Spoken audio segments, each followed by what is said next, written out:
Coming up on Film Nerd by Night. There's no question of what the message of the movie is supposed to be at this point. There's a time for compassion, there's a time for understanding, diplomacy, but evil has to be fought and defeated. And it just might take a giant hulking dude to do it. And now, the show.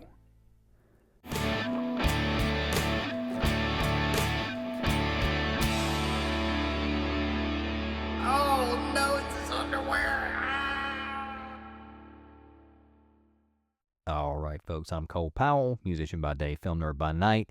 And unfortunately, today's episode is going to be audio only for those of you who are watching this on a video platform. And the reason for that is by the time I will have the time to shoot a video review and edit it and get it out there, this movie that I'm reviewing may be out of theaters and nobody's going to care about the review. And that movie is Masters of the Universe. Before we get into it, be sure to like, subscribe, comment, click the bell for notifications, follow, do all the things on whatever platform you're listening to this on. Also consider supporting us on Patreon for early access to episodes like these and full-length movie reactions. Masters of the Universe. If you've listened to any of the previous episodes I've done on this, I was really excited about this movie, even though it came out a little too early for me to have caught it as a kid.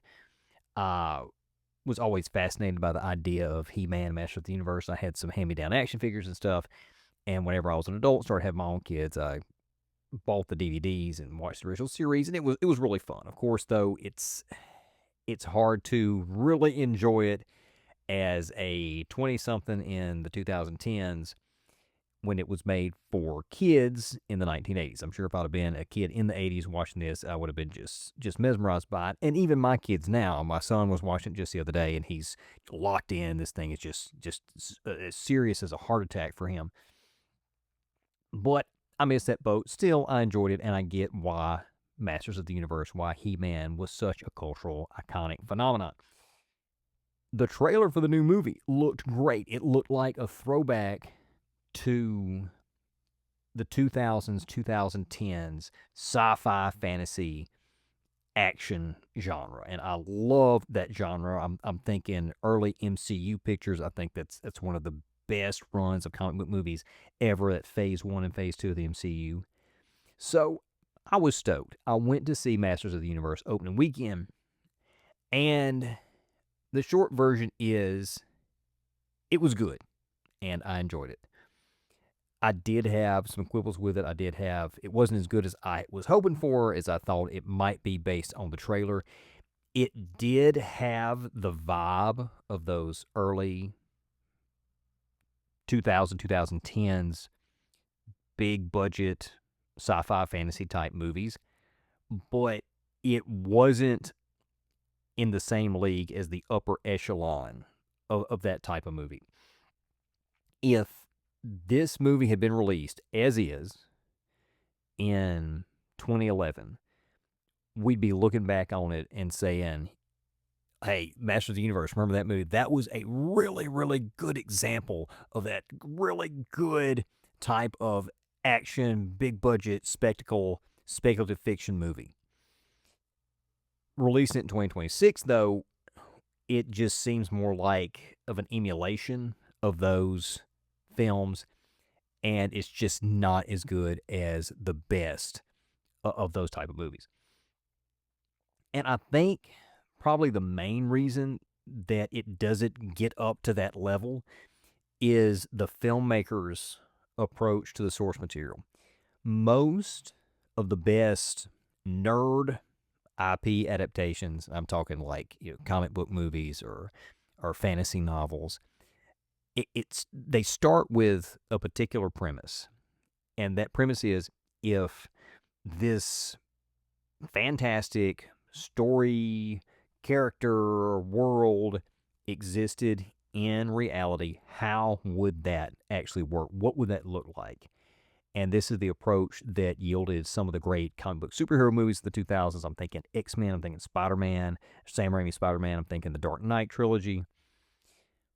With Masters of the Universe, director Travis Knight and the writers and the team making the movie take a completely different approach.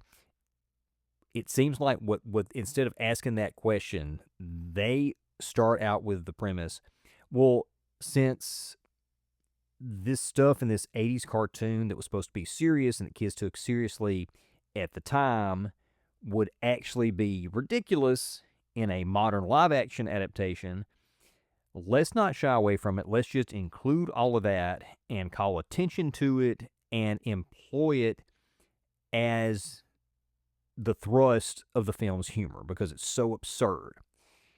And that approach works fine, but I think they probably could have done better than what they did, even with using that approach. And I'm pretty sure that using a different approach, using a more serious approach, approaching this as more of a, okay, what if this fantastic world were actually existed in real life, I think that approach would have made a better film. The cast, Nicholas Galitzine, I think I pronounced that right, who plays He-Man, Prince Adam / He-Man in this movie. I love this guy in Sheep Detectives. I saw that movie a few weeks ago. I did a review on that. Did a great job. He's serviceable as Prince Adam / He-Man in this movie. He looks the part. He plays the part as it's written in this particular movie. One of the biggest issues I have, it wasn't with his performance per se, even though I don't think we're going to look back on this and say that he was the definitive He-Man. I don't know, we may never have a definitive live-action He-Man, I don't know. But one of the things that really took me out of the movie was his physique. And it's not that, oh, he's not big, he's not as big as they drew He-Man back in the day. That's not the issue I had with it. The issue I had with it is they didn't Tobey Maguire him. And what I mean by that is in 2002 Spider-Man, Sam Raimi shot Tobey Maguire's pre-Spider-Bite, shrimpy, skinny scenes first. Then he shot the rest of the movie after Tobey had spent 6 months working out in the gym. In Masters of the Universe, they clearly didn't do that. They just, Nicholas Galitzine bulked up and then they started shooting. But for a good chunk of the movie, he's supposed to be not that muscular, not that strong. And they tell us and show us over and over again that Prince Adam is a complete weakling. Yet, it's clear that he's just wearing baggy clothes that are supposed to be hiding the fact that he's jacked, and they don't hide that fact. So whenever he wields the sword of power and says the magic words, I have the power, by the power of Grayskull, I have the power, and he beefs up, we get this ridiculous CG shrinkage of his muscles, and then they digitally blow them back up to their real size, and it just, it does not work, and it further breaks the film's realism, which is already in short supply. Idris Elba is a standout as Duncan, a.k.a. Man-at-Arms, but Jared Leto absolutely steals the show as Skeletor. And I know Leto has fallen out of favor in Hollywood with a bunch of box office bombs, questionable method acting practices, and there's been some recent allegations that I won't get into on this podcast. But objectively, he is a phenomenal actor, and he plays Skeletor with the perfect balance of campiness and menace. And Leto Skeletor is probably, I'm not going to say probably, is not only the highlight of the cast, but the highlight of the entire movie. The low light of the picture comes from the other big villain, which is Skeletor's right-hand henchwoman, Evil Lynn, played by Alison Brie. I'm not sure what's going on here.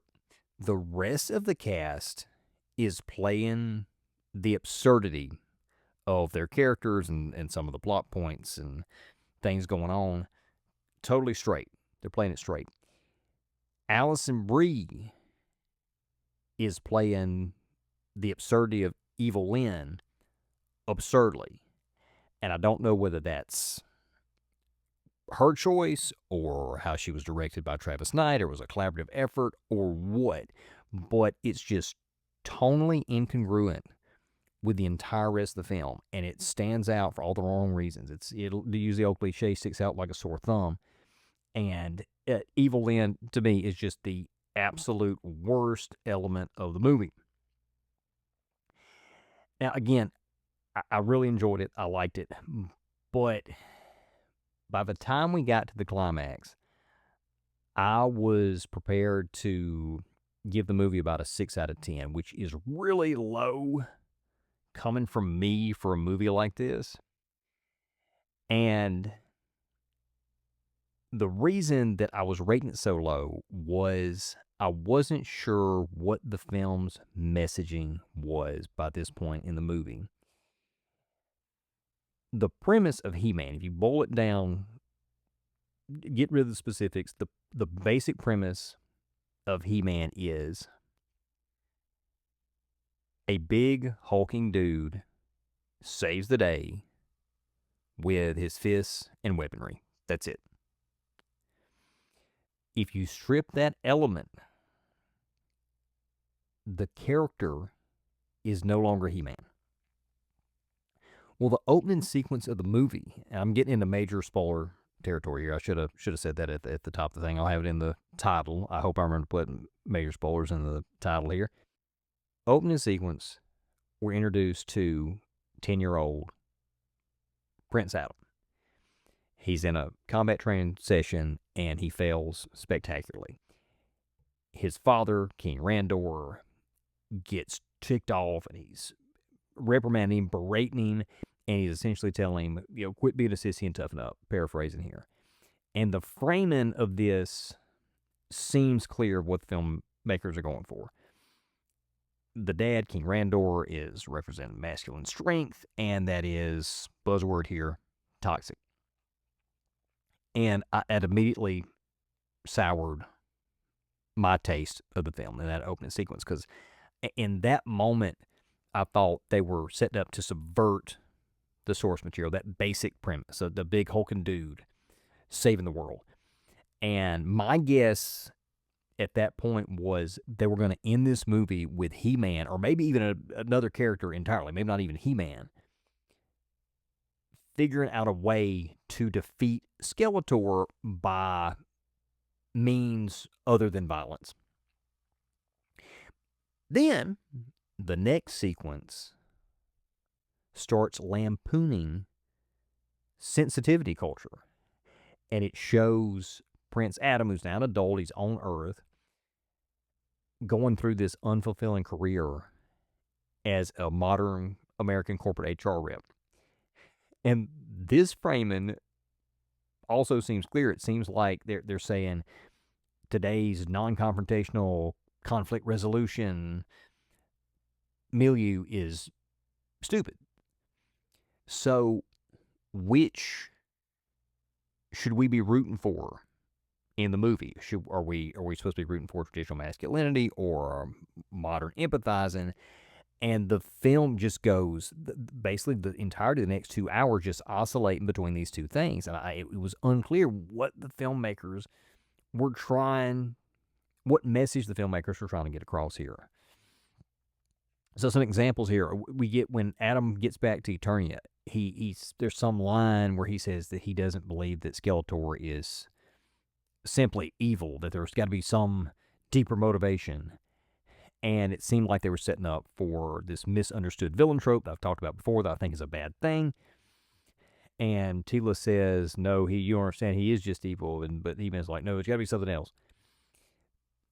But then they show that Adam is weak and useless, and he tries to use his HR de-escalation training on one of Skeletor's minions.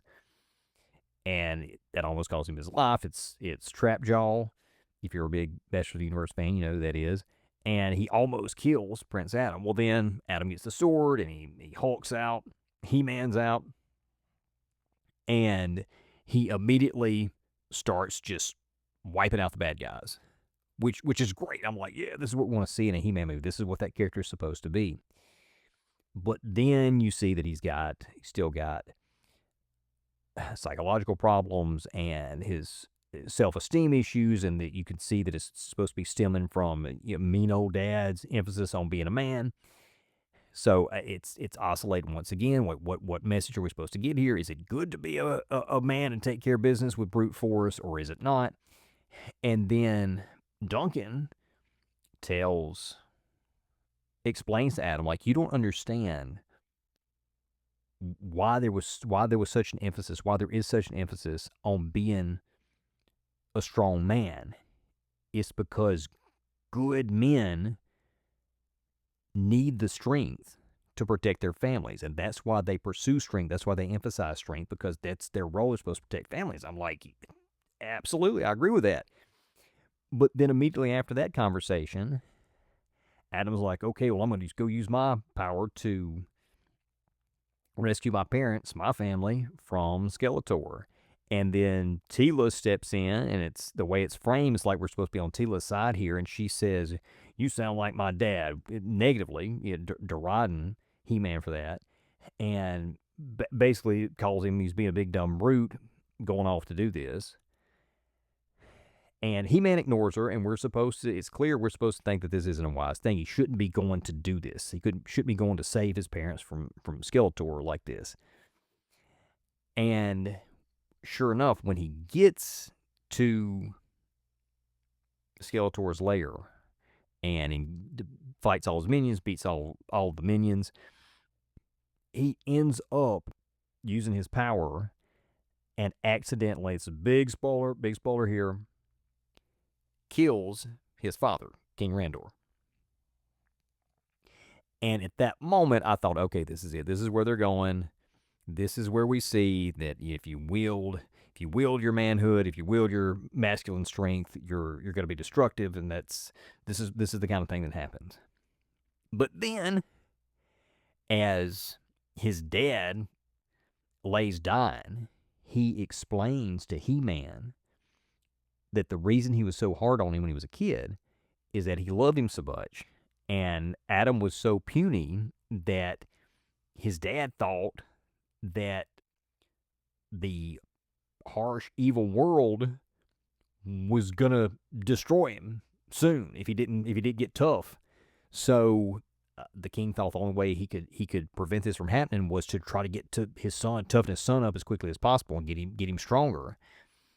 And he spent the last 15 years thinking about how he might have done that differently, how he might have approached that differently to try to save his son from the evils of the world without maybe being so harsh on him. So I'm thinking, wait a minute. So this is the framing we had at the beginning, where I thought that the king was supposed to be a good guy. We're supposed to not like him. We're supposed to feel sorry for the son. Actually, they're showing us, no, he was just a good guy who was trying to do what was best for his child, like all of us parents do in one way or another. If we're good parents trying to do it right, and he messed up like we all do, and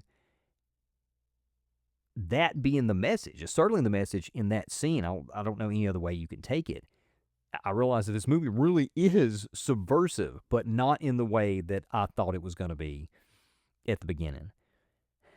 And the next bit that we learn is the lesson that He-Man learns from going in there and accidentally killing his dad isn't that he shouldn't have gone to use his strength to free his family.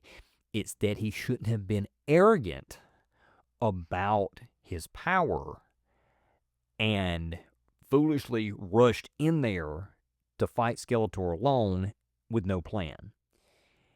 So then that kind of reframes what Tila's objection was, that he should have been humble and he should have exercised prudence. Not that he shouldn't have gone, period. And because one of his arguments in there was that he said, I'm basically a god. And she's like, well, you're not a god. You're a man, and you don't, you don't have a plan. You're going to, something bad's going to end up happening, and it did. So that was a message that I thought was great. It's that not that you shouldn't use your strength, or not that sometimes violence is never the way. It's that you need to be humble about your power, and you need to be prudent whenever you use it, whenever you have to use it.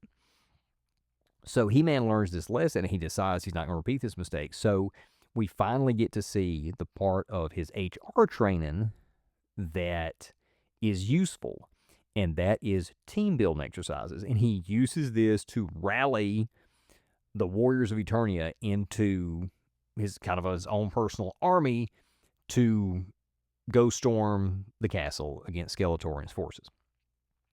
So then we get to the climactic battle. And again, big spoiler here. Skeletor shatters the Sword of Power, which I thought was a big deal. It's like, wow, he shattered the sword. That's the source of He-Man's power. And he plunges the fractured blade on the sword's hilt into He-Man's chest. And it's like, well, he's fixing to die. Of course, he's not going to die. And as he's dying, he has this vision of the sorceress. If you're familiar with Masters of the Universe, you know who that is. She hasn't been in the film much. And I don't know, maybe there's some kind of canonical explanation in the cartoon of why she's apparently very powerful, but she never directly interferes with any of the things going on, but whatever. Anyway, she's the one that chose him and bestowed the power, we think, on the sword. But in this vision that He-Man has of her, she explains that she didn't give the power to the sword. She gave it to He-Man himself. And she says that she chose him because, unlike previous wielders that she bestowed the power on, their strength had lied in brute force. But with Adam, yes, he would be strong with the power, but he also had understanding and empathy and humanity. I'm quoting that here if I can remember correctly. And at that moment, I was like, okay, they're going to do it after all. He is about to psychoanalyze Skeletor into a truce or into a surrender. I thought that's where we're fixing to go. And I thought, yep, I was right from the get-go, that opening scene. I knew that's where they were going with this. So sure enough, He-Man miraculously heals. He puts the sword back together. And as soon as it's back together, he scabbards it. And then he starts diplomatically talking to Skeletor.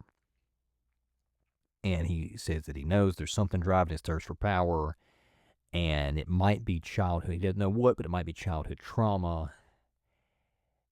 But regardless of whatever happened to him in the past, none of that matters, because right now, in this moment, Skeletor has the chance to do the right thing. And I thought it was kind of a weak speech, frankly. And I was like, if they're really going to play this, that this convinces Skeletor, this movie, I'm going to give this like a 4 or 5 out of 10. That's just ridiculous. And for a brief moment, you think, okay, Skeletor's actually going to go for this. It's reached something deep inside. And then he breaks out maniacal laughter. And he gives a great response, a great rebuttal speech. And he tells He-Man there's nothing deeper behind his behavior. He is just evil. And then he says this line that he is the villain. And earlier in the movie, Skeletor had called himself a demon who wants to be a god. And you take that with his response to He-Man, that he is just evil, that he is the villain. It's clear that Skeletor in the story is representing Satan as the would-be usurper, purely evil, completely irredeemable. He's the bad guy. There is no misunderstood villain trope here. And when he gives that speech, I was floored, because we don't see that a lot. What we do see is what He-Man was talking about earlier in the movie. Well, there's got to be something deeper there. He's got to be misunderstood. There's got to be childhood trauma or something. No, he's just the bad guy. So then they start fighting again, and he tells He-Man that he has the power, but he doesn't truly know how to use it. He-Man doesn't.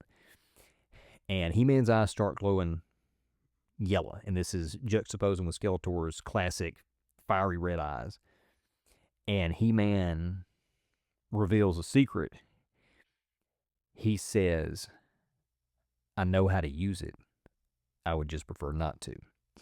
And this is the definition of meekness, which is we read a lot about in the Bible in the New Testament. And today, people think of meekness, that word, they hear that word, they think of it as timidity or weakness, but it's actually historically understood to mean strength under control. And that is what He-Man is saying here. He's like, I actually have the power. I know how to use it. I can use it.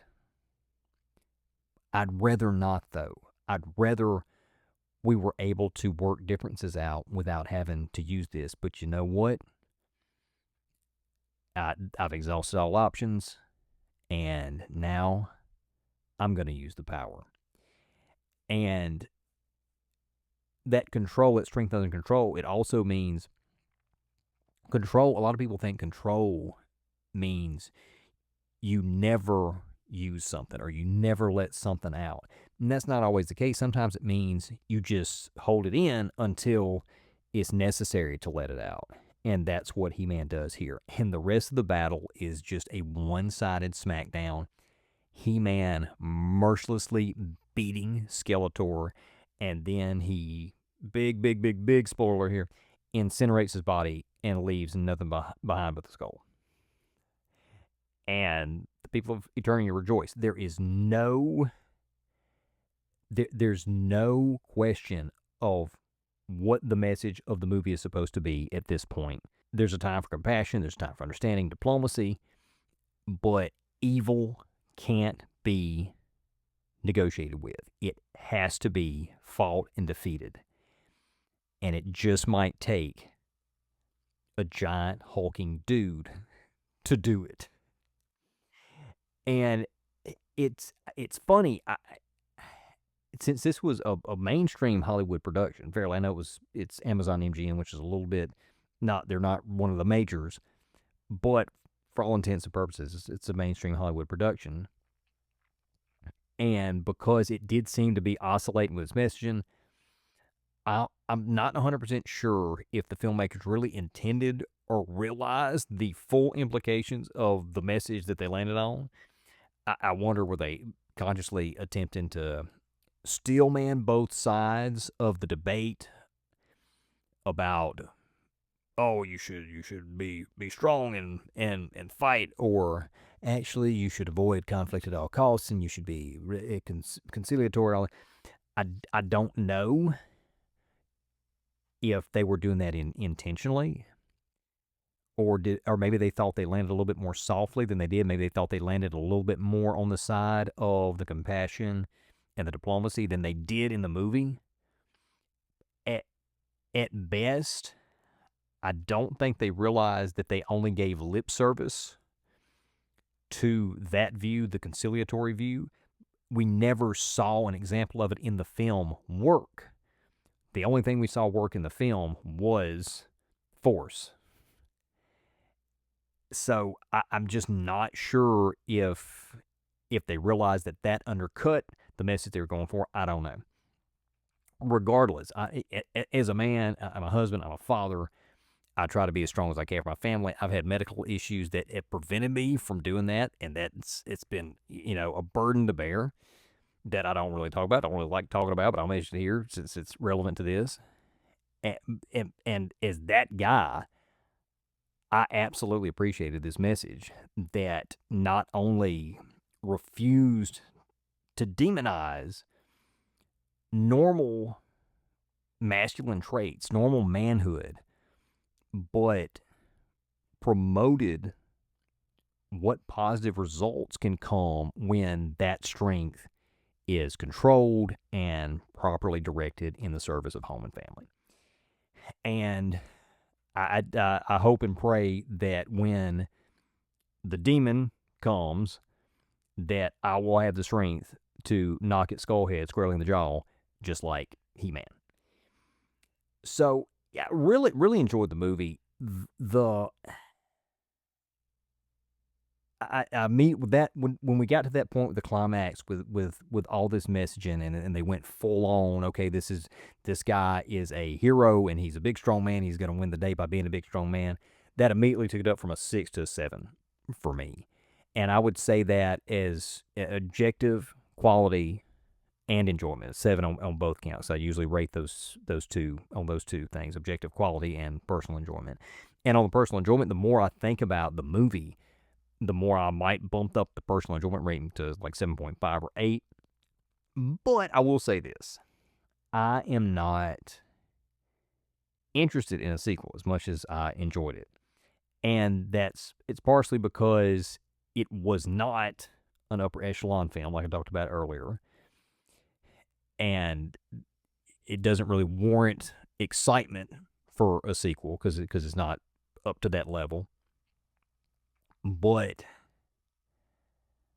the main reason that I'm not interested in a sequel is the filmmakers apparently saw really no reason to seed anything in the movie for future installments, so everything just kind of wraps up. And they got some post-credit scenes there that are supposed to kind of tease some things up. They got a couple fan-favorite characters that come in, and we actually left. We only saw one, and I thought there was only going to be 2, and I've read there was 3. The one we saw, which is right after the main title rolls, and then there's 2 more, and there's also apparently one of them teases the resurrection of Skeletor, but if they never go there, this movie just works fine as a standalone, fun, old-school sci-fi fantasy actioner. And it's probably a good thing that there weren't any loose ends left dangling, because it looks like that the movie is going to absolutely flop. It ended up making $29 million last I looked. Those numbers could have adjusted up or down a little bit, $1 or $2 million down, up or down a little bit since the initial reporting that I got, but it debuted domestically $29 million over the weekend, which was it was actually lower than the absolute low end of the initial projections, and then was kind of lower mid on the revised projections going into the weekend. Word is it had a $170 million production budget, and that was pre-marketing costs. So it's probably going to flop, and that's a shame, because it's actually pretty good. It's a good, fun watch at the movies on a Saturday afternoon, which is when I saw it. And it didn't shy away from the tried and true premise of the hero saving the day. But it also is a possibility that it ends up having a better run, making more money in theaters. It's going to be out in theaters for a couple of weeks, but it's got stiff competition. It lost the weekend to Scary Movie. And I just read today that Obsession, I think it was, and Backrooms had overtaken it at the box office, of the daily box office. So it slipped from number 2 to number 4 as the week got going. And we got Disclosure Day coming out this weekend, and next weekend is Toy Story. Supergirl, I don't think it's going to do well, but it is a type of movie that will be competing with this in theaters. And then July, it'll be gone from theaters by July. So not looking good at the box office. Maybe it'll do some good numbers when it hits Amazon Prime later in the summer. And then again, maybe not. Only time will tell. So that's it for Masters of the Universe review. If you've seen this movie in theaters, let us know in the comments what you thought about it. If you're on the fence about seeing it, let us know. Maybe this review changed your mind or sent you one way or another. Are you going to wait to see this on streaming, or just let us know in the comments? And we will see you next time.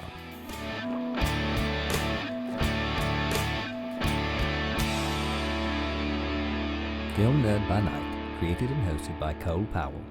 Theme, Beautiful Now, written and performed by Cole Powell, a Randomine Records production.